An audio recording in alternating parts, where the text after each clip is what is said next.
Here we go. We are back. Kevin's Corner on Report Day afternoon. It is one of my most anticipated days of the year. I always enjoy training camp. It's tremendous access. You finally get answers to all the questions, or start to get answers, I should say, to all the questions we've been talking about for the past few months. So looking forward to tomorrow. And again, today I think kind of started it from a Report Day very newsy press conference with Chris Ballard. I am Kevin Bowen. Eddie Garrison is with us.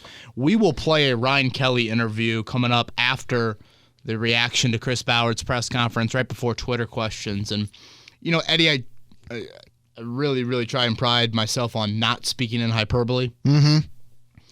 And, you know, we've been fortunate. You know, the Colts have given us very good access in terms of players over the last couple of years in particular. The Kelly interview today I thought was one of the more candid ones really that we've ever had. And that's kind of all I ask for in these sessions. I know, you know, trust me, I'm not saying that Kevin Bowen's the most vulnerable person in the world. So I know it can be pretty difficult to kind of take a peek behind the curtain and, you know, especially stuff off the field. And Ryan Kelly has, you know, been through a lot along with his wife. So thank you to him for doing that. Thank you to him for, I thought, revealing some stuff that we hadn't previously heard from him in those sessions. You know, and just a little bit of a snippet of it. You know, he mentioned to us that, you know, the stress of everything him and his wife have gone through. At one point, he was down to 285 pounds last year. Wow. I mean, when you think of playing weight, Eddie, of the whatever, I don't know how many teams are left in Division I. Let's say there's 115. Take out Navy starting center. I'd argue that 99% of them weigh over 285 pounds. Mm-hmm. So, you know, he didn't really go too far when I said, you know, did that impact your player, anything like that. But, again, I just thought it was a really eye-opening interview with Kelly, so I hope you guys enjoyed that. That is from our morning show today on Report Day. We had DeForest Buckner on the show as well. He was great, and that is from Kevin and Query, so we'll play that here coming up in a bit. How are you doing, man? It's nice to be back. It's been 3 weeks. I know it has. I'm like, boy, we were, you know, ships crossing in the night. I know. With our vacation time, but hopefully yours was better than mine. Oh boy, was it bad? We were in Florida for a week, and it rained every day. Holy oh, man, I'm sorry. 6 straight days of rain. Yeah, we had, we did not have that. I mean, we had a little bit of stretches. It's funny, you know, there's been so much rain in central Indiana. Mm-hmm. I feel like we've kind of been out of town during some of that. But, boy, have you seen the weather for this week? Beautiful. And hot. Yeah. 97 on Friday. Good day to have a morning practice. Yeah. I would say. I think next Sunday might be the only afternoon practice the Colts have. They're pretty much either all in the morning, the majority of them, or at night. Yeah. So I think they will avoid some of the heat. But, boy, I guess before we get to the Chris Ballard takeaways, two things. I don't remember seeing temps this hot for a Colts camp in quite some time. Mm-hmm. And I've now covered, I think this is my 12th camp, Eddie. I cannot recall us sitting here on the eve of training camp and 4 of the 13 practices were sold out. Yeah, I was going to bring that up. You know, and I've mentioned it before, and again. And they're not even, like, it's 2 joint practices. Correct. And then this Friday practice and Saturday. Correct. Yep, this Friday morning and this Saturday night. And like you said, the joint ones with the Bears to close out training camp, which, you know, those to be expected. I tweeted this out earlier today when I took a picture of the field at Grand Park and just said, you know, the franchise has given the fan base an injection of life, finally. And I think you've got to acknowledge you have created hope, but that doesn't all of a sudden mean you're going to go out there and win 10 games. It doesn't mean Anthony Richardson's statue's going next to Peyton Manning in 10 years. Like, you've created hope, but now you've got a long ways to go to actually turning that hope into something of substance. And so that's where I do applaud the Colts in the baseball analogy that I've used before of finally getting the bat off their shoulders, because there's been a refusal of that. And I think when you look at, you know, and I guess this is a little bit of a, you know, kind of pre-training camp thought here, you know, Rick Carlisle, the Pacers head coach, made an analogy a few weeks ago in reference to the trade for Tyrese Halliburton, explaining how the Pacers were in a dark place as an organization just before that trade. I thought that was a pretty harsh phrase to use. I don't think they were in a great spot. And I guess maybe dark place is accurate. And obviously, he's going to be in the Hall of Fame one day. Lord knows I won't be. So I kind of sat there and thought, man, that's an interesting point. And he meant it in reference to, where was the direction of the franchise? You had injured, your top guys were injured. You were unsure of what the future was. Sabonis and Turner, is it ever going to work? Well, I'd argue last year, the team on the other side of town was in quite a dark place as a franchise. And now it's like, all right, you've gone from having a head coach that you brought off television, a quarterback who couldn't throw the ball 10 yards down the field effectively, and now you've gotten modern. You've gotten serious. You've tried to create hope. There is light at the end of the tunnel, and you have a map in your hand. Now, it's way down there, and there's a lot of different hurdles between there and the light, but you at least have given yourself an opportunity to try and create something of substance. So certainly, we've got to be upfront with expectations. And, when I think about a win total, I'm thinking 7. That's kind of the number I keep on coming back to. There's some days I'm like, is that too high? There's some days I'm like, man, look at the schedule. Could they get to 8? But more than anything, because, again, I don't think that's, that relevant this season. Right. I just don't think, I don't know if you want to gamble on it, sure. But I'd rather sit here and say, you know what? You aren't trying to resurrect for a third year. The question that I get from Colts fans, Eddie, is no longer, hey, man, how much do you think that quarterback has left in the tank? Insert name, Rivers, Wentz, Ryan. Is he starting? That is the new question, but it's just no longer that depreciating asset. Yeah. It's now and again, looking back on it, I think it's a bit asinine that Chris Ballard thought that the proper path was to try and execute some form of resurrection for 3 straight years. I mean, again, in the last 10 years, name me a modern-day quarterback that a team has successfully done that with. Brady and Manning are in a different stratosphere, and those obviously didn't last very long. I guess Stafford, if you will. Tannehill, I think you could argue how much that was even a resurrection on that, and I think a lot of people would just point to the amount of dysfunction that Stafford had around him as, if you put 4 All-Pros around him, it's probably going to look pretty good, and that's what they did with Donald and Cooper Kupp and Ramsey, et cetera. So, and I guess maybe Matt Gay, maybe he would qualify as the other All-Pro there. So we'll see. We'll see how it all unfolds, Eddie, but nonetheless, it is clearly an exciting time. I think fans are feeling that, and it's better than the alternative of how you ended last. Couple things I've got here before we start actually getting into the nuts and bolts. Yeah. You look quite dapper today. You got the nice stripes. Polo. The hair. So you're saying I look like a piece of something else on other days? No, there's other days where you look a little rough around the edges, I will say. Looking quite dapper. Hair looks good today. Yeah, I did sneak in a little workout in between practice ending today, or I should say the media session ending today, and getting back here. I texted you, and you said you'd be done around 3:15, and I thought, okay, can I get a little workout action in? So that's why. Second part of this is you're not going to be in the Cathedral Sports Hall of Fame, but you said you weren't going to be in a Hall of Fame. You're not going to. No, not going to make it in the Cathedral Sports Hall of Fame. Maybe a picture will be of the 2008 Golf State champions. But no, I do not think I will be in. I would think Jack Doyle. I would think Samantha Pezic. I would think Chris Huffins. Maybe Xavier Booker, now a freshman at Michigan State, one of the highly ranked recruits coming out of college, high school ranks this year, and I'm sure I'm forgetting some other people, Jake Fox, Tommy Hunter, et cetera, et cetera. No, I will not be. All right. I'm sure you'll make the Indiana Sports Writers and Sportscasters Hall of Fame eventually. Yeah. You're on that path. But Chris Ballard spoke today. What's your big takeaways out of that? You have a article up on 1075thefan.com, correct? Yes, and like we do every year at camp, there will be articles, there will be videos recapping each day. So hopefully, that was my favorite. Hopefully, you guys. The hats. Will. I always look for the hat. Yeah, today I rocked a little Tiger Woods head cover hat. So please check those out on our YouTube page, 1075 The Fan. And you got to start doing those. It's like outfit of the day, but it's the hat of the day. Today I'm wearing this hat, and I got it from. I do have a variety of hats, so maybe I should start to incorporate that a little bit more. But yeah, we'll have plenty of written coverage, and the podcast will still continue on that kind of that weekly routine, and obviously our morning show from 7 to 10. So multi-platform, try to do that, and that's where we'll be here over the next couple of weeks. Eddie, it was funny. When I started kind of formulating questions for Chris Ballard, I did this on Sunday night, and I started to get down the list. I'm like, damn, dude. There's 6 or 7 really legit questions to ask him that I could argue any of them are the most important topic. Obviously, Jonathan Taylor, Michael Pittman, and their contract situations. Obviously, Shaquille Leonard's health. What about corner? What about O-line? He's been pretty hands-off, veteran free agent-wise, at both of those positions, and I think they're two separate situations. It was the first time when he spoke today that we had talked since Isaiah Rodgers, got busted, and then the Colts cut him after that.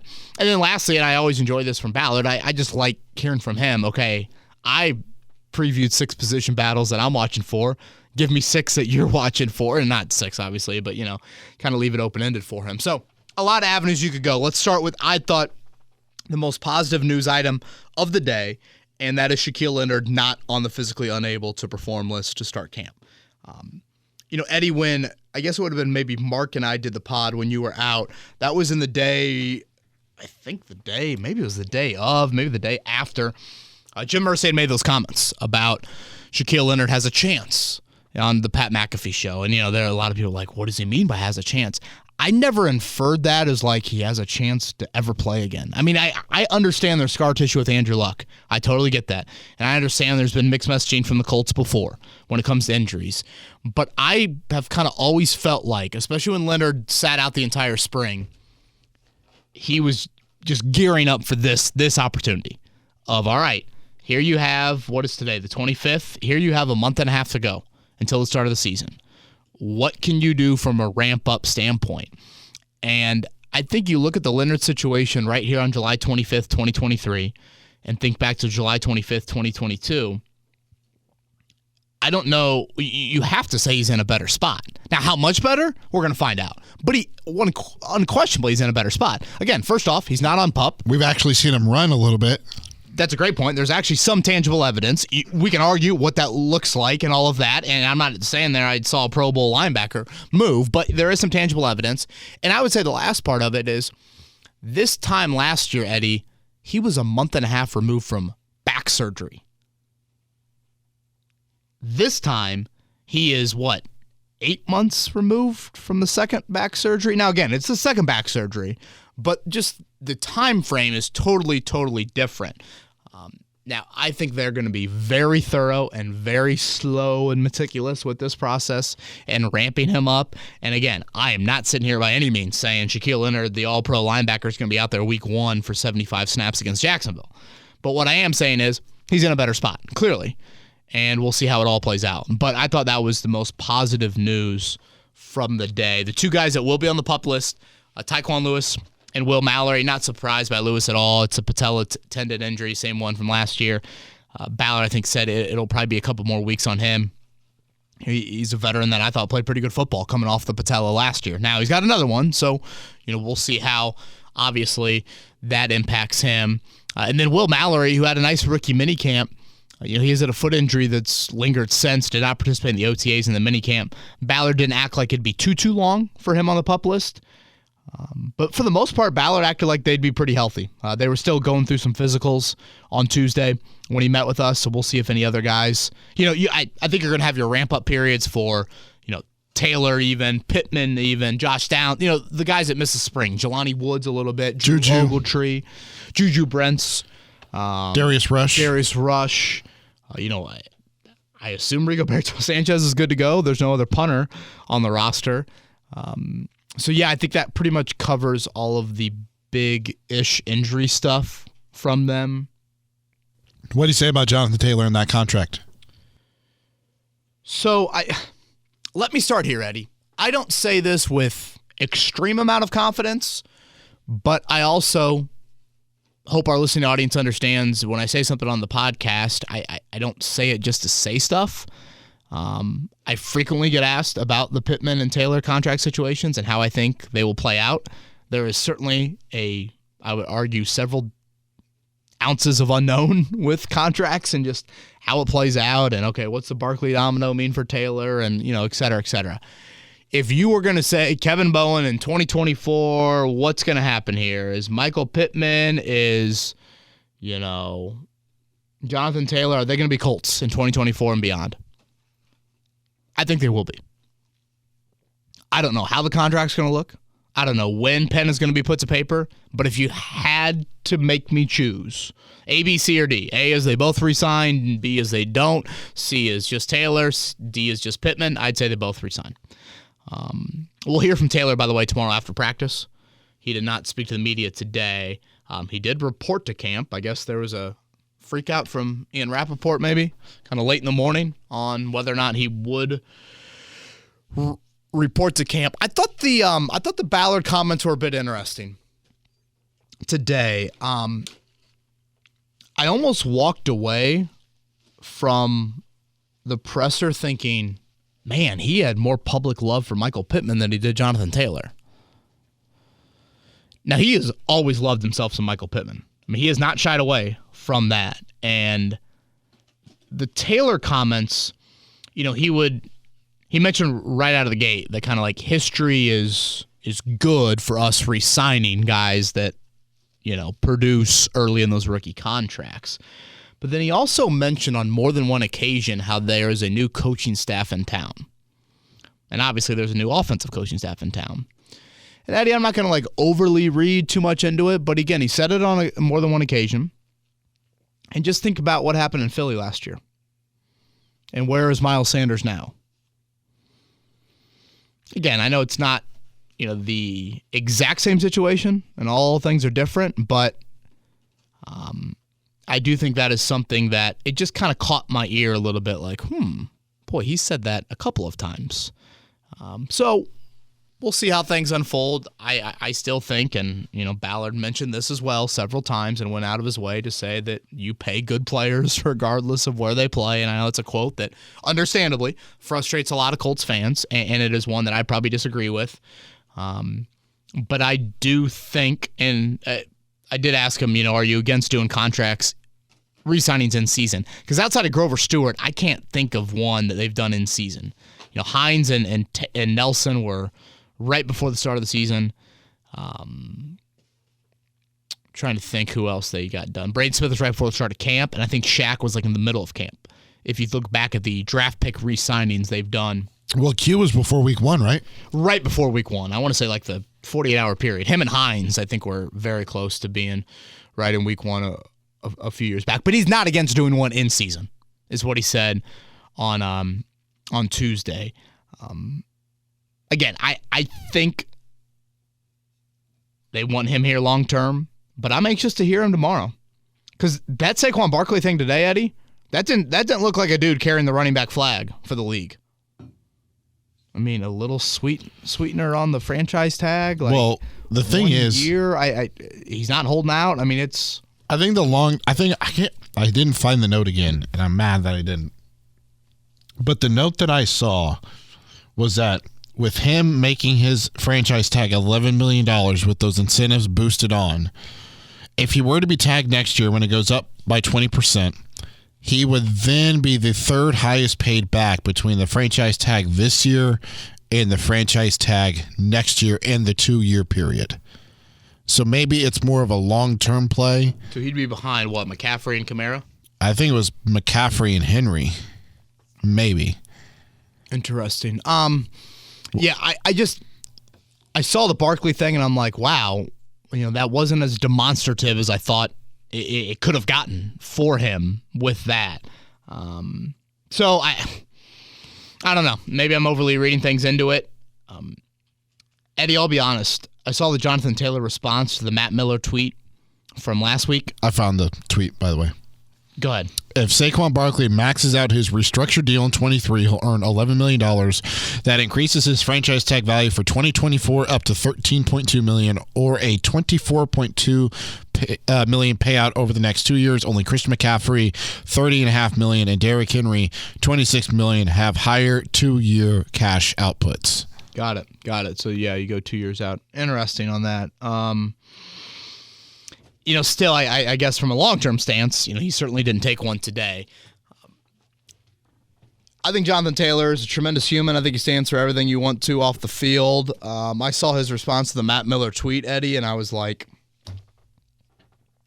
okay. Yeah. Where's the substance? Mm-hmm. I still have not seen substance from anybody arguing for running backs making more money. And tough luck. I mean, that's kind of where I'm at with this. You know, it's the same thing you say to Zach Edey as he transitions to the NBA next season. It's kind of wild. Saquon's last retweet is from James Boyd. Really? Yeah. 6 days ago. I just don't sit here and think that like these running backs deserve more money. It's just the nature of the position. It's unfortunate, but that is life in the NFL in the year 2023. I mean, when you think about back to the basket post guys, they don't make as much money as they used to make in the NBA. Mm-hmm. Why? Because the game's evolved. And in the NFL, the game's evolved. It's become more of a passing league. And so the passing positions are the ones that have been rewarded in that value. It's why wideouts are making more money and pass rushers are making more money and corners are making more money than they once were. And linebackers and safeties and you know, especially kind of hard-hitting safeties, if you will, and running backs aren't making as much. It's just life. It's how the NFL has evolved. And so when I see the running backs trying to argue, I respect the effort, but I don't see any substance with it. Has Jonathan Taylor had Colts running back in his bio at all on social media at any point? Gosh. Boy, if I'm looking for that, I might be divorced tomorrow. Well, I was just asking because his Twitter bio says, inquires J. Taylor, inquiry@gmail.com, Toppers Pizza franchise order. That's it. Toppers is such an underrated. Never had it. Oh, solid. Right over there by IUPUI. I had some late night cheese bread sessions. Tremendous. Pittman.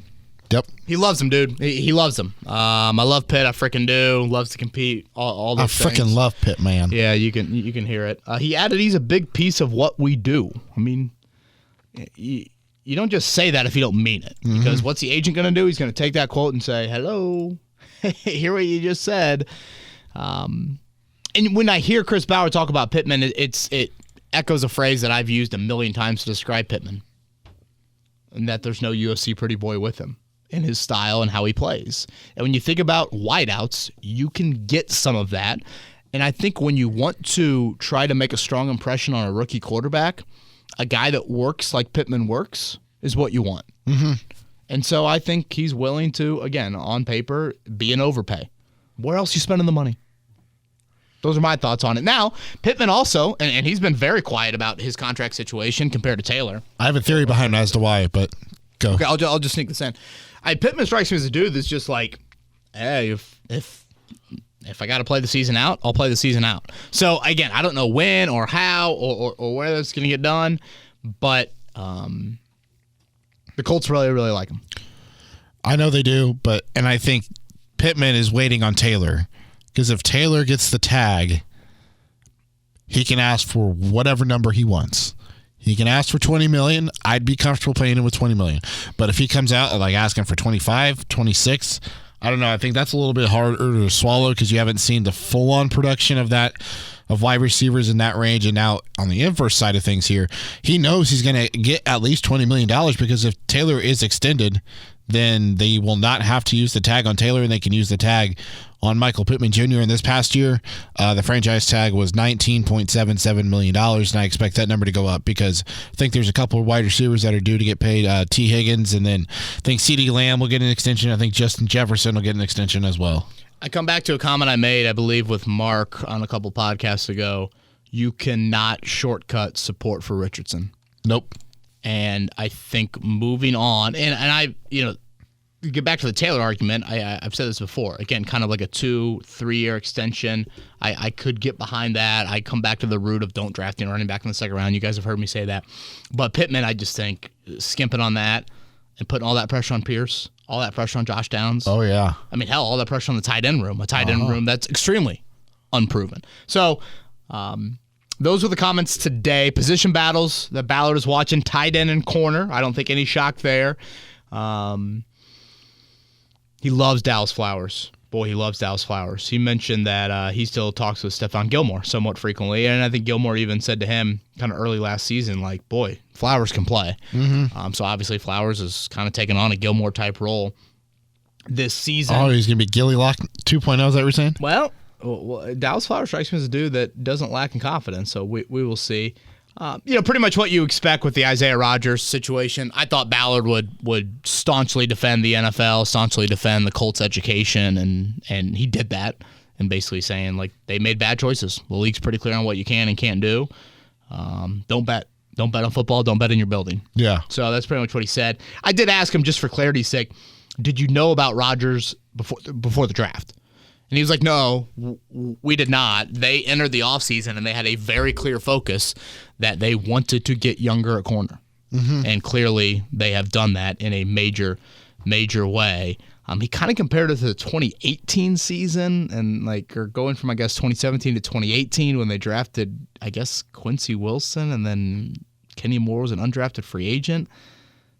Pierre Desir was, I thought, a guy that was critical around that time. So I don't know if that's the exact same situation, but that was something that he mentioned today. O-line wise. Boy, Pierre Desir, name drop. I haven't heard that one for a minute. Yeah, I always like Desir. Good dude.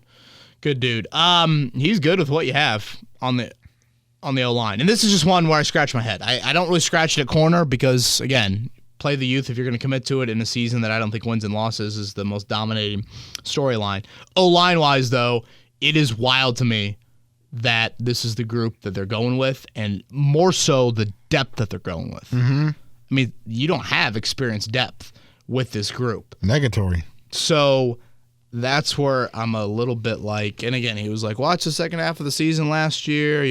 We ran the ball better. Pass protection was still a little bit of a question mark. Bernard Ryman took the jump. I guess I don't disagree with that, but, dude, you are an injury away from, in particular, I would say Freeland or not Freeland, Braden Smith or Braden Smith or Bernard Ryman. Is Freeland still unsigned? Scramble mode. No. I missed that one. Yeah, him and Brents, they announced that yesterday, okay. I want to say, and then just made it official with Richardson before we started recording this. So, hey, something came our way before the pod.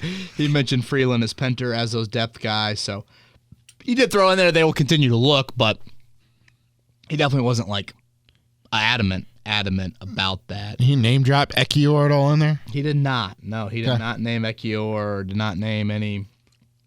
Who's the dude they signed from Dallas, Dakota Shepley? Yep. He did not mention him as well. I'd say last point, just Anthony Richardson wise, and I thought Ballard, he's always the most tempered out of the three. Mm-hmm. Irsay, Steichen, and Chris. We all know how Jim is. I do think Chris, he did acknowledge today that, you do have to play to get better. I mean, there's a point in time where it's you can't just continue to practice and think you're going to make these huge advances. There's got to be some trial and error with that.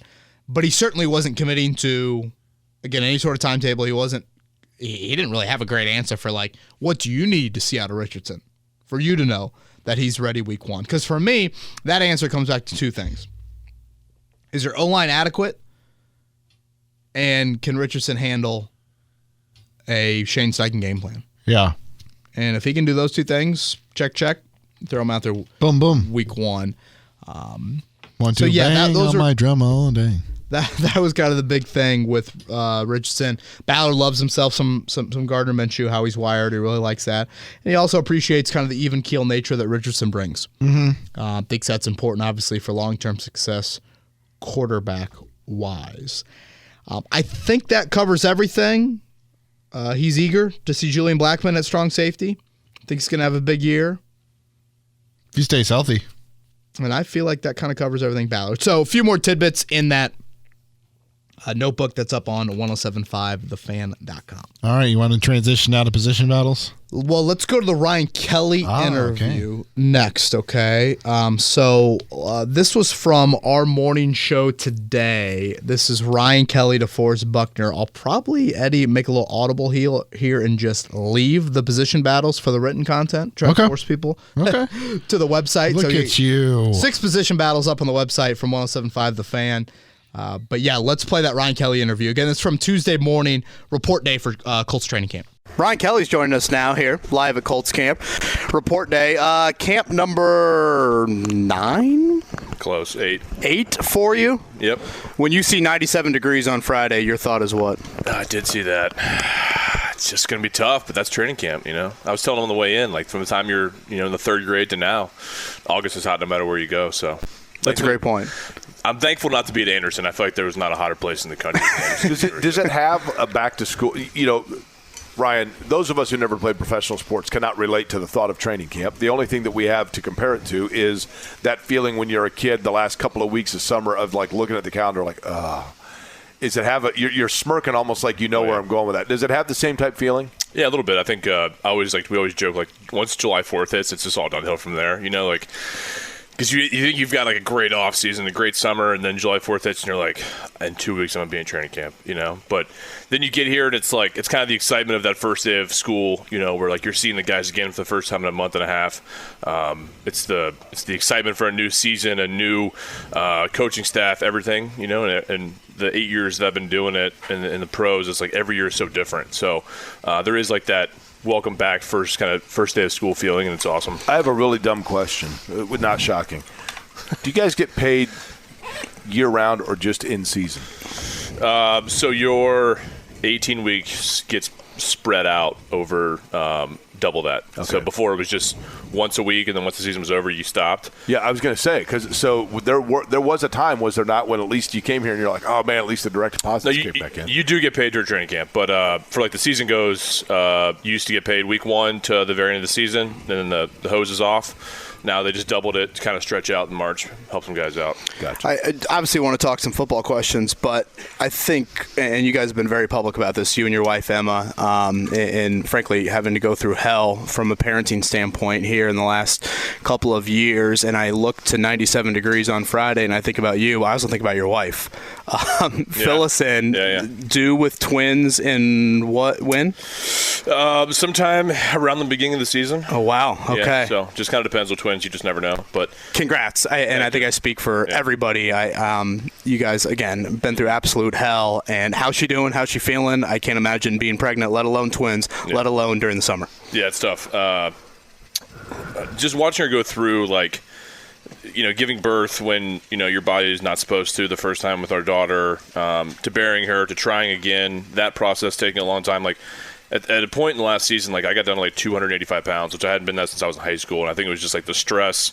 And, like, that's the thing about football is, like, the world keeps going, right? And, like, you have to adjust and find a way to, like, push through, and it was tough. So I say all that because, like, my wife was the strongest person I've ever met. Like, you know, people always think like men are super tough, football players are big tough guys. Like, no, like watching her go through that process, and then now like her body being able to do what it does with twins is insane. And so like I wouldn't still be here if it wasn't for her. And she's just an incredible rock star of a wife and a mom. But they'll be here before we know it, and life will be a lot different, you know. Sure. Well, good luck in that process. Again, everybody obviously rooting for you there. Yeah. You just said down to 285 last year. Did that impact your play? I think there was a lot of things going on. I mean, I was battling through a lot of mental stuff too. Like it didn't, you know, it wasn't like I just finished the 21 season and, you know, that was it. It was like a lot of carryover from grieving my daughter to all the bunch of other stuff. And at the end of the day, like, you know, people don't really care. You know, that's what I've realized is like, you know, life keeps going on. You're still a football player, and we had a really great support system of like players and stuff like that. And after last season, like I took a step back from like everything, and I was like I need to just take a break, you know. And then I came back into it, and when Shane got hired, met Tony. And it was like that rebirth of like, yes, this is still what I want to do. I love this game. Like, I'm not ready to be done. Like, just because the last like year and a half was such a blur of like ups and downs and so much low. And now after going through like April to June and with the guys and with Tony, like there's just I've never been like more excited for a season and like felt like we were going to go do something great again. You know what I mean? How close were you to saying year 7 was it? I don't know. I mean, probably not that serious. I think I was just in a really dark place with just all the life stuff going on around me. I knew I wasn't ready to be done with football. I still loved it.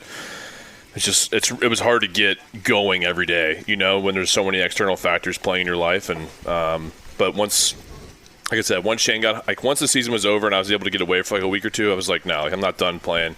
I still love this game. I've got a lot to do, a lot to prove to myself and other people. You know, mental health, Ryan, is such an important and yet enigmatic thing for anybody, right? Yep. Not only how we handle it ourselves, but also how we handle it in other people and seeing it in other people. This organization has made a pretty public stand about mental health and mental health awareness in the last couple of years. It's the only organization you played for, so I know you can't speak to what it would have been like elsewhere. Mm-hmm. But was that, I guess, some sort of a comfort to you, number one, and did it make it easier to kind of blend and be open about what you were going through within your job? Oh, yeah. I mean, I'm not naive to think that, like, I know people that went through similar situations for us who didn't play in the NFL, and those people were back to work, within a couple of weeks. And, like, I can't imagine that. Like, granted, they didn't have to go do physical things on Sunday, but just the day-to-day, your emotions, your energy is so zapped by what's going on in your brain. And the Colts were fantastic in that. Like, they never rushed me back. They said I could take as much time as I wanted. And I still think that they knew I wouldn't be right. But, like, the one thing that my wife and I have realized is it took us a while to get to this point, but like being open and helping people out and just speaking about it. Like, everybody's going through something, right? Like, no one's got a perfect life. No one's going through, a smooth transition to anything.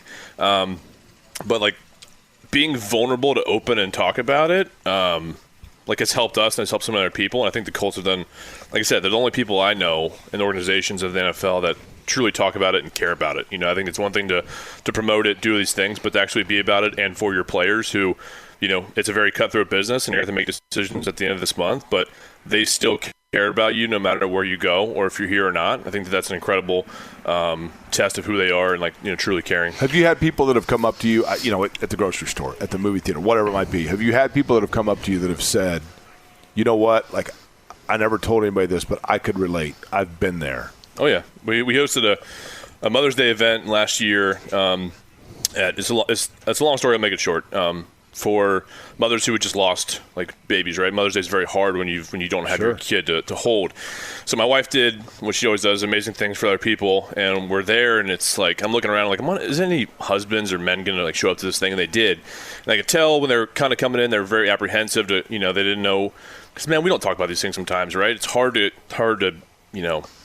meet a random guy and be like, what are you going through, But in that moment, like, I would just go up to the guys and just talk to them, like, tell me your story, tell me your son, tell me your daughter you lost. And to see, like, a physical weight being lifted off their shoulders in that moment was like, it made all of the suck that we've been through worth it, right? Because, like, that guy is helping me, I'm helping him in the same way that, like, that's one connection. That guy might go to that to somebody else, right? Like, these people that are living with this, like, burden of fire in their heart and their soul, they go out there and they do that to somebody else. Makes the world a better place. So, I mean, I've been very, very fortunate to be able to do that. It's an incredible torch you guys are carrying. So kudos to you guys for that, and thank you from a community standpoint for doing that. Again, Ryan Kelly is with us here, first-round pick of the Colts back in 2016. He's going to snap to his 733rd different quarterback here coming up tomorrow for his first training camp. You said the word miscommunication, I feel like, quite often in the spring when asked about the O-line issues from last season. You expand on that? What you mean by miscommunication as being kind of the big 2022 issue? Yeah, I think that, I could sit here for hours and go into, how guys were, if there's a difference in pass sets as far as, like, the guard to the center to the tackle, like, there was just a lot of external things that, we never buttoned up as a group and as an offense. And, I think everybody looks back on it and, like, yeah, like, we didn't have the season we wanted to.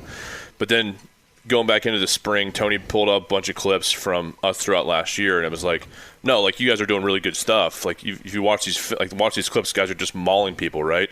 But then it's like, we miss one thing here, or, like, this call doesn't get communicated out, or doesn't get communicated to the quarterback, or that there was a breakdown of some kind of communication, and that's what causes the bad problems. And so, try to leave it in the past, right? Because I think it's a new offense, it's a new system, there's new guys, and we've done it before. We just have to, get back into it.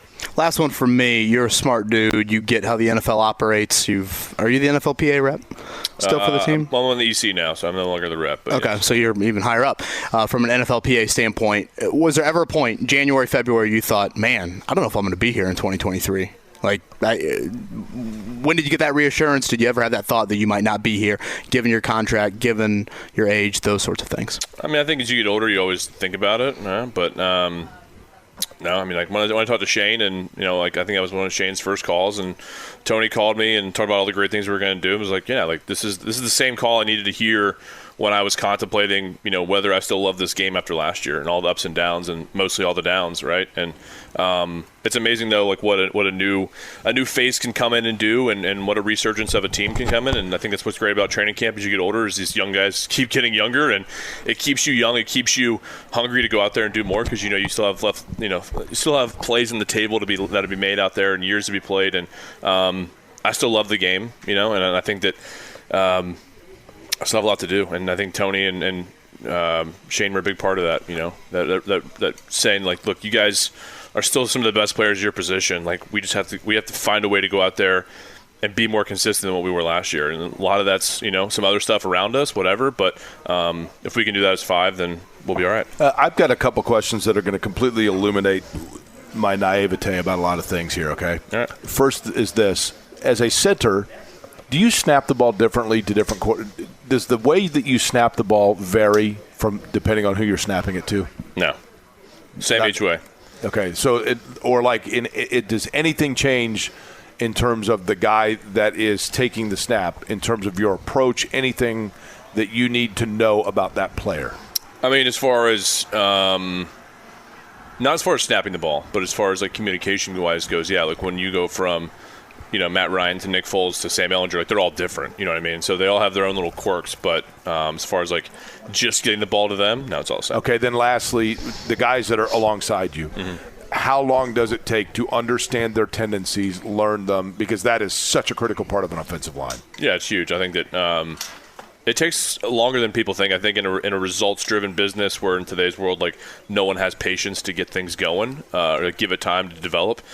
It's tough, but at the same time, I think, it takes a little bit to figure out, like, receiver gets hurt, guys can go plug in there, right, and you're running a route. Like, offensive line goes, like, you 5 all have to be on the same page. Right. It takes a lot longer for one person to step in, or if you have different rotations.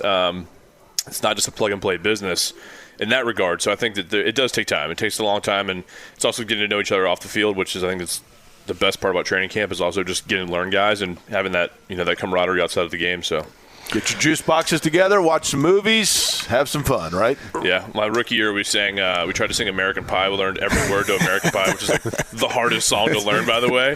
And then we our song of the training camp was Africa by Toto. We played it every day. Classic. I always thought it was I Miss the Rains. I can't believe it's I Bless the Rains. I never would have known. I never got it right, but we played it every day before practice, and I swear I still can hear that going out, walking to Anderson, hearing that song. So Ryan, good luck. Good luck to Emma as well. My wife and I are fortunate to have 2 young kids, and we've talked about your story and can't even imagine what you've gone through. So rooting for her, and if there's anybody out there that deserves a smooth pregnancy and delivery, it's certainly her. So good luck with everything on the field and certainly off the field as well. Thanks, guys. That's Ryan Kelly right there, Colts center. Again, the question, a little Africa. Ryan, they got a little Africa from our producer, Mark Dykton. Thank you to Ryan Kelly right as we speak. That was Ryan Kelly earlier today, and again, humble dude, man. Yeah, humble dude. He's been through a lot. Him and his wife. I guess for those totally unfamiliar, I mean, Ryan pretty much said it there in their story. Lost their baby deep into that pregnancy, and that was right after they had done the gender reveal on Hard Knocks at Lucas Oil Stadium, and now they have twins, right? They got twins expected here, as Ryan said, kind of at the start of the season. So when I think 97-degree heat, as I said to Ryan, I'm thinking about Emma on Friday, because Maddie was pregnant with Max, who was born last September. So she was pregnant during the summer. It sounds awful and very difficult, and I can't imagine having twins and doing that, and not to mention, again, everything they, of course, have been through. So everybody rooting for the Kelly family in that department. Ready to do Twitter questions? Let's do them. Oh, wait. We calling it Twitter? Yes. Twitter. We're not doing X questions here. I mean, that could get dicey. That could be a different podcast. The X. What are they going to call? They're going to call them X. How is he going to call it? Tweet? See, I can't even pronounce it. Is it Zeet? Like Xeet? Zeets? Yeah. I guess. All right. Patrick is up first. I'm starting to see significant whispers of Anthony Richardson to quite realistically start week 1. Is there a fire that explains all this smoke? I again, I don't know if there's been more whispers to this. I haven't seen anything necessarily that has spoken to it. I think Irsay and Steichen continue to kind of preach what they said around the draft, and I guess maybe Ballard a little bit different on that end. I do think in relation to Richardson, Eddie, so many people see the combine and they're like, the Colts just drafted the dude strictly off the combine. And there's more to the story, I think, with Richardson. And I've tried to kind of get a little bit more into the why. Why did the Colts draft Anthony Richardson? And obviously the physical tools are a huge reason why. But I think there's two other aspects to Richardson and how he is that are big reasons why they drafted him. We had DeForest Buckner also on our morning show today. And Buckner mentioned in his kind of first impressions of Richardson, once you get past kind of the sheer physical size, something that stands out is his pocket presence. And, that's not something you can really test at the combine. But I think a big question evaluating quarterbacks is, are you a deer in headlights? Or not? Because that's vitally important. And I think that is a big element that sold the coaching staff and the scouting staff of, we can mold him. Because I think you make the argument that's kind of an unteachable trait. When a pass rush comes, are you going to hang in there and take a shot and deliver it? Or are you going to kind of crumble? You have to remember they sent Morocco Brown down to scout this guy for the last 2 years, right? Yeah, I mean, he was certainly down in Florida a whole lot. Poise is a word the Colts have often used with Richardson. And when Buckner said that to me earlier today, I was kind of like, yeah, I think that's worth mentioning again of this is a guy that just because he is this extremely gifted running athlete, he's not a guy that when the rush comes, he just all of a sudden cripples. I mean, he's got a pocket presence to him that, you watch Patrick Mahomes, I would argue it's Mahomes' greatest trait. I'd argue it's right up there with his arm, which I think says something. Yeah. It kind of goes back to the LeBron James of, sure, LeBron is a specimen of an athlete. I'd also argue he's got the best basketball mind on the floor in 98% of the games he plays in. Mm-hmm. So when you combine those two attributes, you have a potential to mold something, and that's what it is. And then the other thing is, Pittman talked about this today of just, given his work ethic, it's hard not to see him be successful. So certainly as a thrower of the football, he's still got to come around. Processing at the NFL level is different than at the college level. We still have yet to really see him in, those big-time critical moments, fourth quarter, 1 possession, 2-minute, week in, week out, that NFL grind that is there over the course of a 17-game schedule. So those are all still questions. But again, I'm trying to provide a little bit of context of the why. Mm-hmm. Why did Indianapolis believe in him outside of strictly just what he did at the combine? I mean, if you're around him a lot, you can tell that he's just an incredible human being, and you want to have a guy like that behind at the quarterback because it helps gather the troops, for lack of a better phrase. If you got a guy that you can easily root for as a teammate, I think it's a lot easier to bring guys around you and to bring a team together. Certainly. I would agree with that wholeheartedly. Himlord is up next. I know you said on pod 407 that you think Pittman gets a new contract before the end of the season. Excuse me there. Personally, I think Ballard waits and gauges Pittman's production this year before giving him the extension like he's done before, as I don't think Pittman has actually outperformed expectations like some of the others have.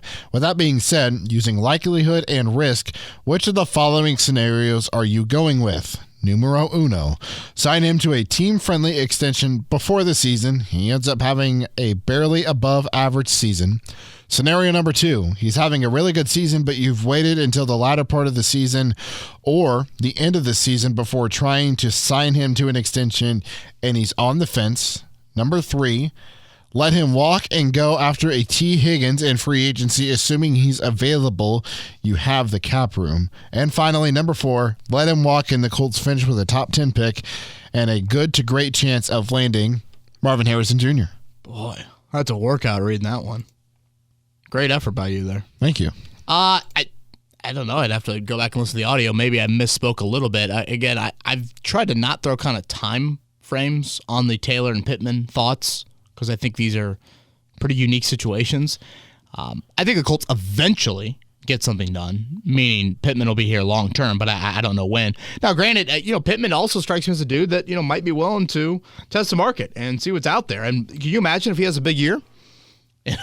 What a quality wideout would get on the open market? I mean, imagine he was a 1,000-yard receiver with Carson Wentz, and he almost got 100 footballs last year with the quarterback position of Matt Ryan and Sam Ehlinger. And his yards per catch dipped by 3 yards. So if he maintained the 12 and whatever it was he had the previous couple of years, then he would have had a 1,200-yard season. Yeah, so who knows? So we'll see. Pittman's kind of thoughts on this. He's been obviously very mum about it.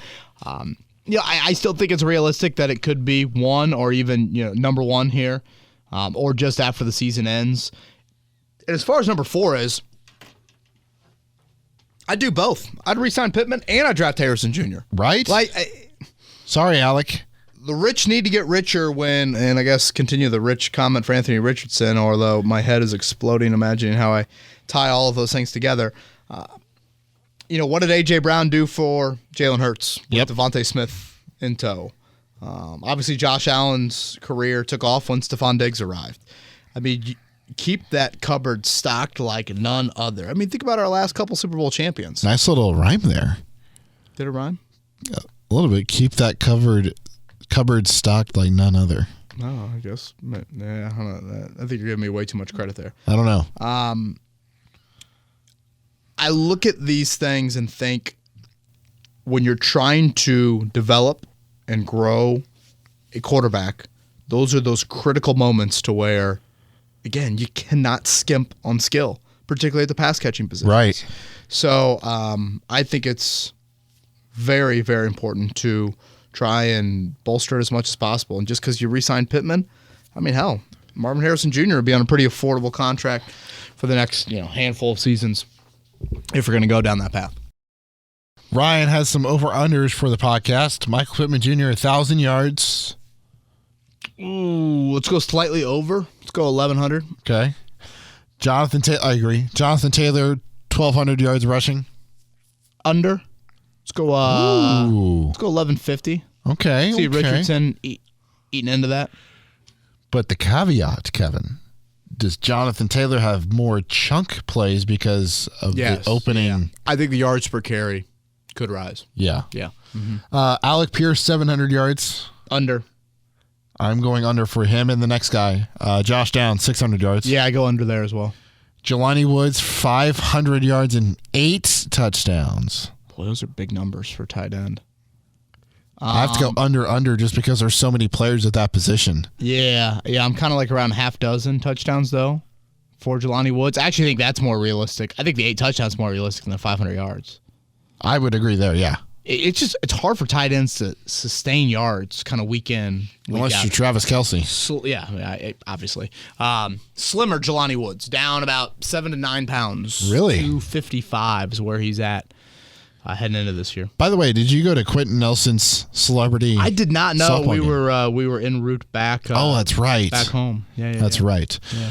Irwin is the next Twitter question. Is Chris Ballard not bringing in competition at right guard and veteran depth at left tackle malpractice? He said so far. Should the Colts have drafted Christian Darrisaw over Kwity Paye? Thanks and keep up the great work. Yeah. Hindsight is 20/20, right? Sure, and I guess let's just start with the first part. I feel like I'm repeating kind of what I said last year.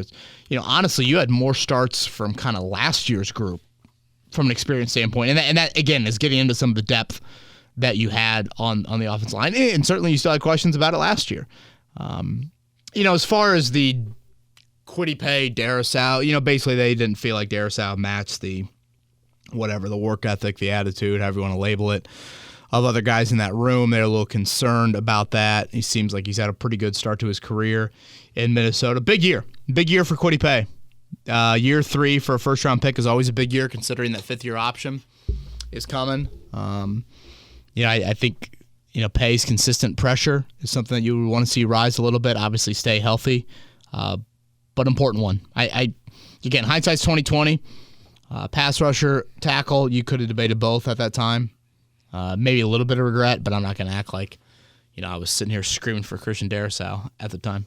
Did you bring up the 3-day getaway or whatever that the quarterbacks had with the pass catchers? Yeah, down in Miami. Yeah. Yeah. So Ellinger, Richardson, Minshew, 3 days down in Miami. Pretty much everybody was there skill-wise. Quarterback led too, right? Jelani Woods. Yeah, I think Pittman certainly spearheaded some of it, but quarterback led from a meeting standpoint, and basically like a little 8:30 to 12:30 thing of get some on-field work in, do a little walkthroughs, do some meetings, routes versus air, and then call it a day and go fishing. And boy, I guess you could really enjoy Miami life if you want to. Yeah, I couldn't remember if you mentioned anything or not, so I just wanted to make sure. No, all good. Thank you for talking in. British Jake wants to know what happened to Marcel Dabo, the defensive back from Germany. Is he still a part of the team? He's still around. I think he actually has an exemption for, I think right now. I don't know if that continues for the entire year. I'd probably have to look into that. But yeah, Marcel Dabo still around, man.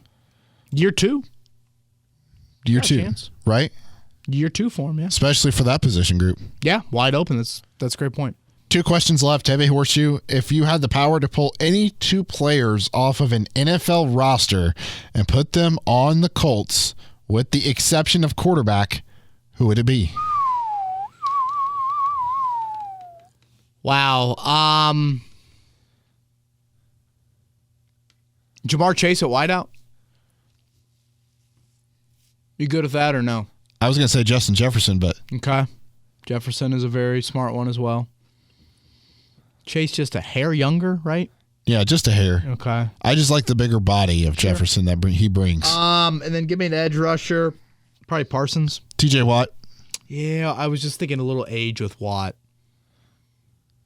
Do the Watt brothers do steroids? I question that. Their bodies break down. I don't know. Parsons certainly younger, right? Oh, sorry. Scratch that. His defensive end in that same division. Myles Garrett. Okay.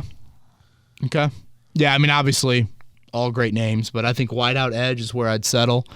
And I'd probably go Chase and Parsons. Chase and Watt is one I would think about, but God, AFC North has got some talent. I know. I thought about left tackle there for a second. But I was like, Yeah, I know. Young left tackle seems too boring to take. Yeah. Last question goes to Drew. Say the Colts stay at or below 5 wins this season. What do you think about the Colts getting into the top 3 of the draft to select Marvin Harrison Jr. or the top wide receiver? How many years has it been that the Colts have tried to justify paying someone who wouldn't be wide receiver 1 on another team number 1 money, i.e. T.Y. Hilton and now Michael Pittman Jr.? I do not care. Yeah, again, if Richardson has taken the steps, sign me up for that sort of thought process. I mean, obviously, when you look at what Reggie Wayne and T.Y. Hilton did for Andrew Luck, and then certainly what Marvin and eventually Reggie Wayne did for Peyton Manning, certainly I can get behind that. Jason had one last one here, Eddie, that he snuck in. I thought it was relevant based off the conversation of today.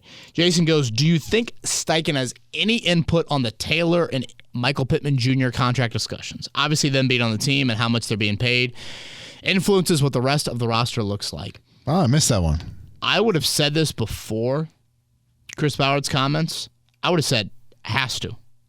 Again, I mean, Steichen's got to say, this is what I envision. This is how I like to build the offense. Like, this is my, usage, all of that. Steichen's got to have immense amount of personnel say, particularly on the offensive side of the ball. And obviously Ballard, I thought Ballard made that really clear today. He said it several times. Mm-hmm. And that was more in reference to Taylor, not necessarily Pittman. But I know I kind of walked away from that. I was like, "Ooh, that's interesting." Yeah, I think you have to let your head coach is this particularly when he's a play caller? I mean, it's his offense. Yeah. All those things. Oh yeah. All right, Eddie, let's close up shop for the day. He is Eddie Garrison. I'm Kevin Bowen. I hope you guys enjoyed the Ryan Kelly interview. When we coming back with another one? I was looking at the schedule, Eddie. They practice next Monday and Tuesday, and I've kind of circled that Tuesday and Thursday practice next week as kind of those that there's always these kind of inflection points of camp of like, all right, you've been doing it for a week, full pad's starting to come on, you're a week and a half out from the first preseason game. Are we seeing, That's reps? so wild that it's almost here. Yeah, 2 weeks from Saturday. Are you seeing reps increase for guys, decrease for guys? Minshew and Richardson for a week. So I kind of like Wednesday. At that point, we'll be 5 practices in. Again, you've gotten some full padded sessions in, so Yeah. let's do that. Let's do Wednesday morning if that works for you. Indeed, it does. Let's do that for our next podcast. Again, plenty of content. 1075thefan.com, our YouTube page, 1075 The Fan as well. Everybody have a great week. Enjoy this time, and we'll talk to you next Wednesday.